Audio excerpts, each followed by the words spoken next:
Assalamu alaikum and welcome everyone from creativeeagle.net. This is the video number 2 of Arduino learning series, in which we will talk about the if loop and the push button, how to use push button in the Arduino.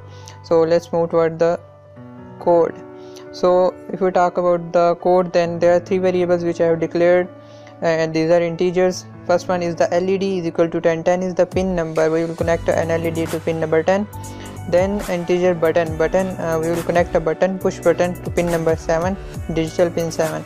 And the third variable is just a variable which will store the value 0 or 1 of the push button. So in the void setup, this is the command pin mode LEDs as output. We have declared the LED pin as output and pin mode button as input. We have declared the button as input. So in the void loop, this is the state equal digital read button. Digital read is the command which takes the value from this variable and stores it to this variable which we have equalized. So what will happen, this command will read the button either 0 or 1, and it will store the value in the state variable which we have declared here. So after that, when there will be some value in this variable, either 0 or 1, normally it will be 1, that is 5 volts. But when we will press the button, it will store the value of 0, and then a microprocessor will move toward this if loop, and it will check this is in if loop we write a statement inside the brackets. If this statement will be true, then the microprocessor will come inside this loop and he will read the commands which will be inside these brackets, and then he will move onward. So when the button will be pressed and the state variable will be 0, then this condition will be true, and then it will move inward. And this delay is just 10 milliseconds. I have added this because this processing is very fast, so this delay will slow down the clock, so the speed of the process. So digital write is again a command LED high. What this command will do, it will take the pin of LED to high state, that is 5 volts, and else if we can use if commands, and we use else along with the if command. If this statement will be false, then the microprocessor will skip this portion of the command and he will move towards the else. So when this variable will store the value 1, then this statement will be wrong, and microprocessor will move toward this statement and he will read that will be inside, and he will just keep the LED to low state. So this is how this program is working. So let's move toward the Proteus software and let's see what is happening inside there.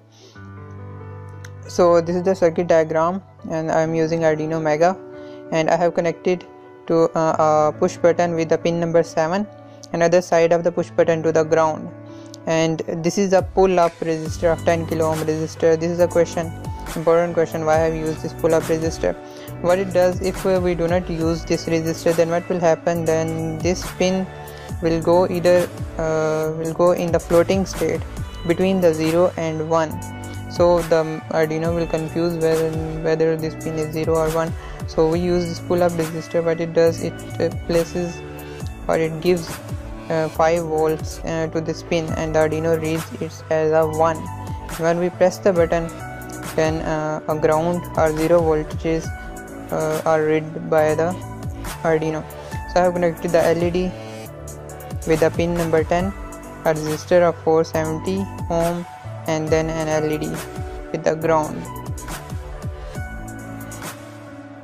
So now I am simulating the circuit.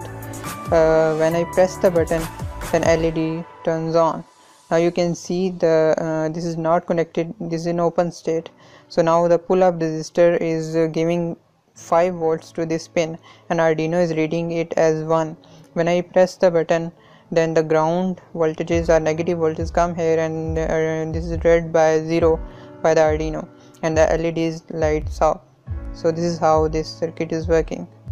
So this is the push button, this is pull up resistor of 10 kilo ohm, this is 470 ohm resistor, and this is LED. When I press the button, the LED turns on, and when I leave the button, the LED turns off. So this is how the circuit works on the breadboard. And that's all for this video. Type creativeeagle.net on your browser. In the learning tab, click on Arduino, then scroll down and click on the video number 2. And on this post I have pasted the circuit diagram, the code screenshots, and you can also download the Arduino code file. If you have any question or suggestion, then just comment below, I'll answer. And don't forget to like the page on the right side of the creative projects and subscribe to the YouTube channel. Until the next video, thanks for watching. Allah Hafiz.